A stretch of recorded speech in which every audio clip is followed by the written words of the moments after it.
This is the official presentation of the recommendations from the Bosnia and Herzegovina Coalition for Peace. Coalition members include Sadie Fink, Cal Vada, and Adeline Rosenberger. This presentation outlines the recommendations of the Bosnia and Herzegovina Coalition for Peace for the end of conflict and the reorganization of government. The mission of the coalition is to achieve the following: provide a framework for ethnic reconciliation, constitutional restructuring, and a path to recovery in Bosnia and Herzegovina. This framework will be broken down into 6 sections, detailing the civil war, the recommendations for the executive, the electoral, the legislative, increasing women's participation, and extra-governmental institutions.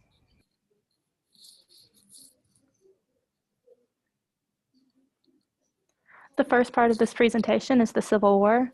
The dissolution process for the former Yugoslavia begins when Yugoslavia was created at the end of World War I. It was made up of Croat, Slovenian, and Bosnian territories that had previously belonged to the Austro-Hungarian Empire. The state was divided during World War II, but was reunified at the end of the war by the communist leader, Joseph Tito. Even as a communist state, Yugoslavia broke from the Soviet Union's influence in 1948. Tito's Yugoslavia had a less repressive communist system than other communist nations during the Cold War. Tito's death and the fall of communism in the 1980s led to the division of Yugoslavia along ethnic lines in the early 1990s. The fall of communism removed the threat that was the Soviet Union and allowed for ethnic divisions to re-emerge in Yugoslavia. The existence of the Soviet Union had provided a common enemy for all in Yugoslavia and other nations set on preventing the spread of Soviet ideas. When the Soviet Union fell, the focus on keeping Yugoslavia politically and economically stable fell with it. With the state's economy already unstable, the lack of outside economic support, and the reemergence of ethnic tensions led to the end of the united Yugoslavia.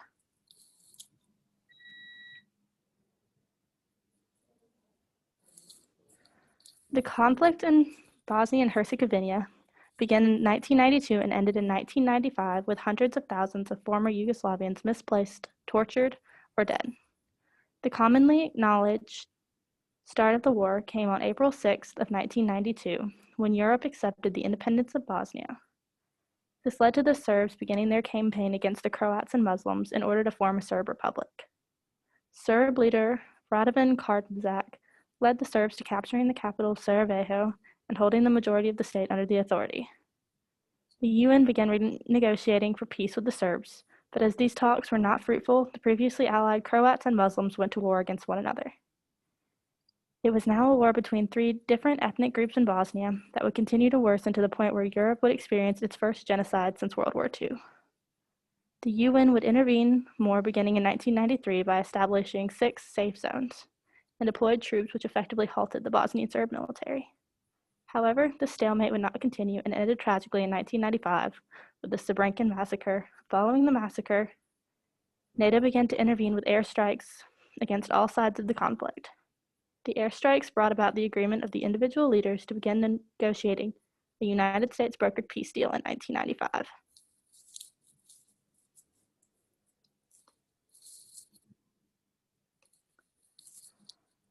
The Srebrenica massacre was led by Bosnian Serb General Ratko Mladic against the Muslim population of Srebrenica.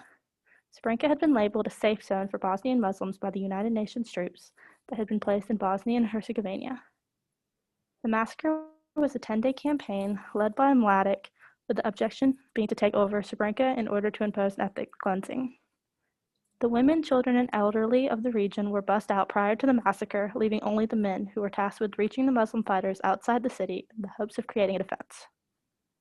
Mladic's men hunted down the Muslim men, concentrated them in large numbers, and killed them by the thousands. No definite number of casualties is known, but it is estimated that 8,000 or more Bosnian Muslims were killed in the massacre. This massacre is an example of the failure of the United Nations troops to defend the innocent Bosnia-Herzegovina.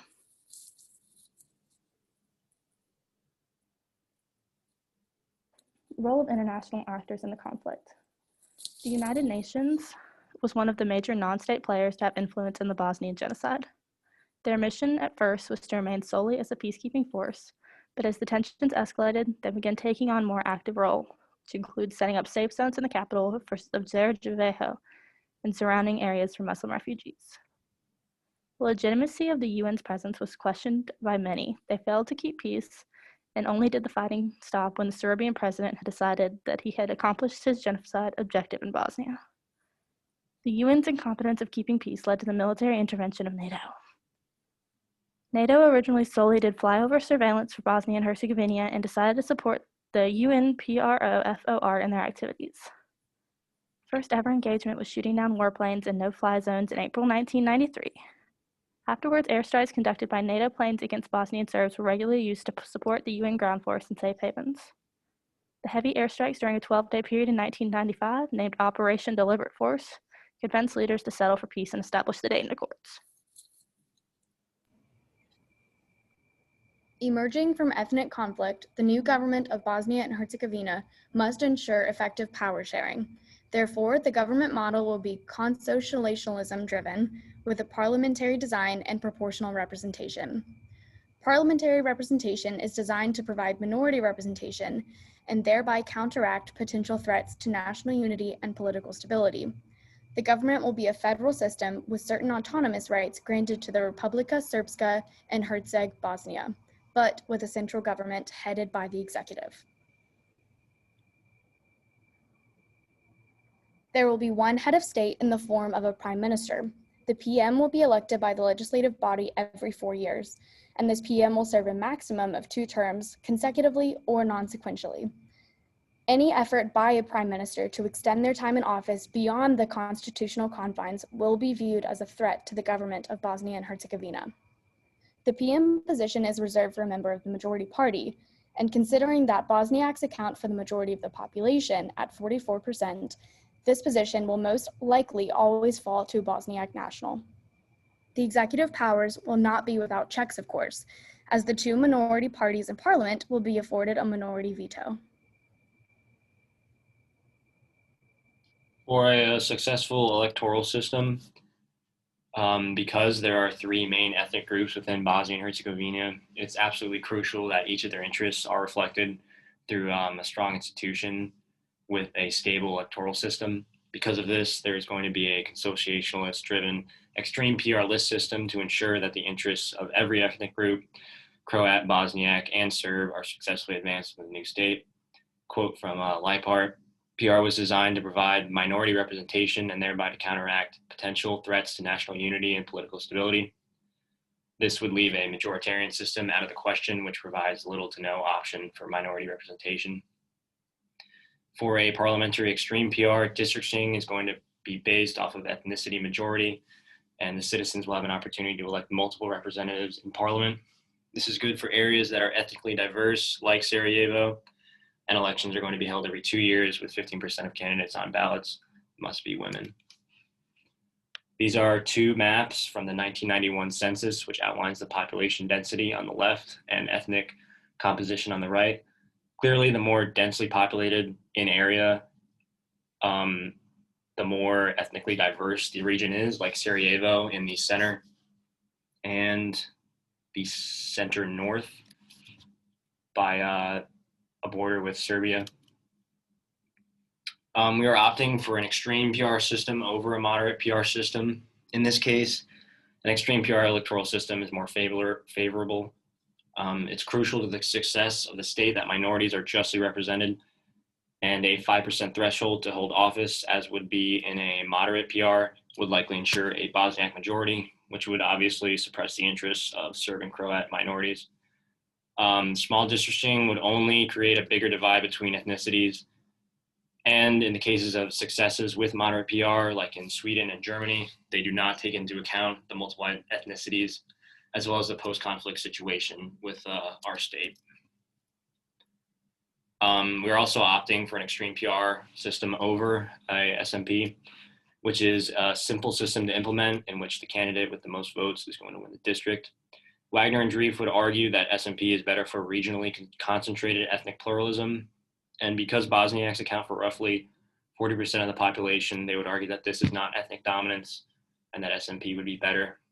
However, areas that are ethnically singular are not densely populated, so it'd be inappropriate to delegate a singular candidate system across the whole state. It also does not provide enough ethnic diversity in candidates, with areas like Sarajevo would require multiple members. While there would be some local level legitimacy issues, as there would be multiple candidates for areas that would not be very diverse, SMP would only divide the state by limiting ethnic diversity, and it's absolutely important that different ethnicities have the opportunity to work together. Given the current condition of the country and past dealings, representativeness is more important than the capacity to govern.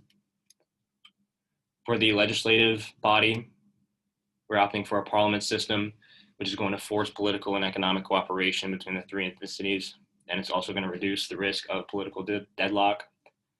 Increased representativeness in government will better prevent a power struggle within the state. Parliament's going to elect a prime minister who will likely be a Bosniak because of the majority. However, minority parties will still be represented through a two-speaker system. Separate minority parties in parliament will elect their respective speakers, and they must be one Serb and one Croat. Minorities are going to have a veto power in law creation to check the prime minister's power, and it provides an opportunity in sharing of power in the government, with the true majority still holding the most significant position, but the minority parties will still have a say. This is a projected parliament just based off of population census as of 1991. Roughly 40% of the seats belong to Bosniak in blue, 30% in Serb party, and 17% for Croats, and then a small six-seat parliament for the Yugoslav party. The PM in the center would likely be a Bosniak with the two minority speakers below him. Parliament is going to be a superior system over presidential. Presidential system will ensure a majority control of the government, which would be much to the dismay of Croats and Serbs, and it's almost inevitable that an elected president will be a Bosniak because of the demographics. And the elected presidents will likely keep their party interests in mind, which would appoint their cabinet accordingly, and it could prove disastrous given the already tense relations between the three ethnicities. And it also provides no minority representation, which is the most important aspect for ensuring political stability. This section will cover women's participation in both the peace process and the new government. Byrne and McCullough point out that gender hierarchies are resilient, particularly in transitional societies. Electoral quotas and other forms of formal inclusion are only the first, albeit important steps in a broader process to dismantle such hierarchical practices. It is not in the interest of this coalition to propagate the fallacy that a quota system is an immediate fix to the complex issue of women's lack of representation in government. However, it is also not our intention to discount the strides that are made in terms of increasing said representation through a quota system. Therefore, the following measures are meant to recommend to both enshrine women's political power in formal institutions as well as usher in gender-sensitive thought in Bosnia and Herzegovina. First, 15% of parliamentary seats held by each party must be reserved for women, meaning a 45% participation of women in parliament. $10 million will be invested into women's political education over the next 5 years by creating programs and scholarships at the 6 public universities. And finally, 4 themes will be supported in empowering women and fighting antiquated stereotypes. The 4 themes include economic empowerment, an end to gender-based violence, equitable education at every level, and the integration of gendered perspective in government and in the peacekeeping process. Bosnia and Herzegovina has joined the UN Convention on the Elimination of All Forms of Discrimination Against Women, as well as is a member state for Women International, an NGO dedicated to implementing these 4 steps. The following are extragovernmental recommendations. The 4-year conflict that has devastated the region cannot go unaddressed, nor unpunished. This coalition proposes 2 measures to ensure justice is administered in the new government. 1, no generals who served as combatants in the war will be allowed to serve in the new government. And 2, within the recently established International Criminal Tribunal for the former Yugoslavia, a separate war crimes tribunal will be established strictly for the investigation of war crimes that occurred in the Bosnian conflict. Without justice, there is no reconciliation. This tribunal will have three functions. 1, to investigate the war crimes that have occurred in the conflict. 2, prosecute the individuals responsible for said crimes. And 3, present its findings before the International Criminal Tribunal for the former Yugoslavia. The tribunal will function in accordance with the bylaws of the ICTY.